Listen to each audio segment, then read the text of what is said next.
अनुराग श्रीवास्तव हमारे साथ जुड़ गए। अनुराग, गुना से शुरू हुई सियासत अब यहां तक पहुंच गई है कि संबंधों को खंगाला जाने लगा है। पहली बात, गब्बू पारदी का ट्रैक रिकॉर्ड क्या है, कब से ये है, और दूसरी बात, अगर वाकई में इतने आपराधिक मामले दर्ज हैं तो सवाल न केवल बीजेपी की 15 साल की सरकार पर बल्कि कांग्रेस की 15 महीनों की सरकार पर भी खड़ा होगा। दूसरी बात, संबंधों को लेकर जो जिक्र हो रहा है, क्या कोई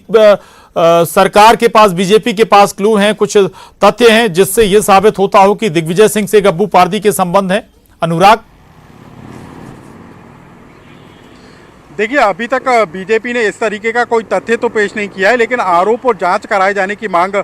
जरूर की है। बीजेपी के प्रदेश अध्यक्ष वी डी शर्मा ने मुख्यमंत्री से इस बात की मांग की है कि जो गब्बू पारदी है, इस पूरे मामले में जो भू माफिया बताया जा रहा है और जिसके खिलाफ कई प्रकरण गुना और उसके आसपास के इलाकों में दर्ज है, एक दो नहीं बल्कि कई 1 दर्जन से ज़्यादा मामले जो हैं गब्बू पारदी पर दर्ज हैं, हत्या तक के गंभीर मामले उसके ऊपर दर्ज हैं। और इसी बात को लेकर अब सियासत छिड़ गई है कि गब्बू पारदी के संबंध किसके साथ थे, किसका संरक्षण उसको हासिल था। बीजेपी इस बात के आरोप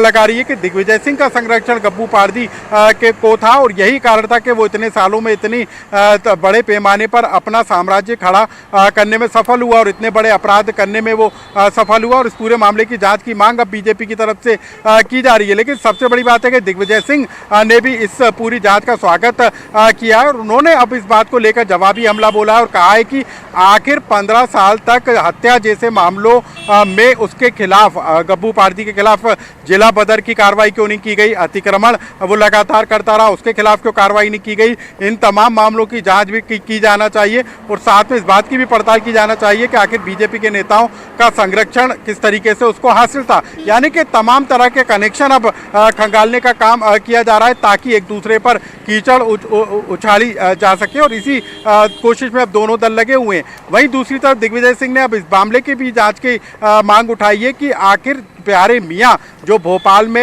यौन शोषण के आरोपी हैं, उनके फोटो और तस्वीरें किस किस के साथ निकल कर आई हैं, बीजेपी के नेताओं के साथ उनका कितना संपर्क था, इस मामले की भी जांच होना चाहिए और प्यारे मियां के खिलाफ भी सख्त कार्रवाई होना चाहिए। यानी कि अब जो है पूरा का पूरा मामला सियासत में इस तरीके से उलझाया जा रहा है कि एक दूसरे पर कीचड़ उछाली जा रही है, एक दूसरे को आरोपी बताया जा रहा है और कहीं ना कहीं इस बात के कनेक्शन खंगालने की कोशिश की जा रही है कि मुख्य आरोपी जो था गब्बू पारदी, जो इस पूरे मामले को लेकर बताया जा रहा है, उसका कनेक्शन किस स्तर पर कितने लोगों के साथ था और आखिर इतने सालों में वो कैसे पनप गया। चाहे वो 15 साल तक बीजेपी की सरकार रही हो तब उसके खिलाफ कार्रवाई क्यों नहीं हुई और यदि 15 महीने की कमलनाथ की सरकार रही तब भी क्यों कार्रवाई नहीं की गई। ये तमाम तरह के सवाल उठाए जा रहे हैं और बीजेपी कांग्रेस एक दूसरे पर आरोप और प्रत्यारोप लगा रही है। प्रशांत,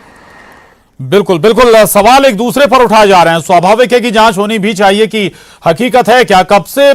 इस तरह की अवैध कब्जा ये शख्स कर रहा है, किससे इसके कैसे संबंध हैं। रहिएगा अनुराग, आगे भी आपसे बात करें।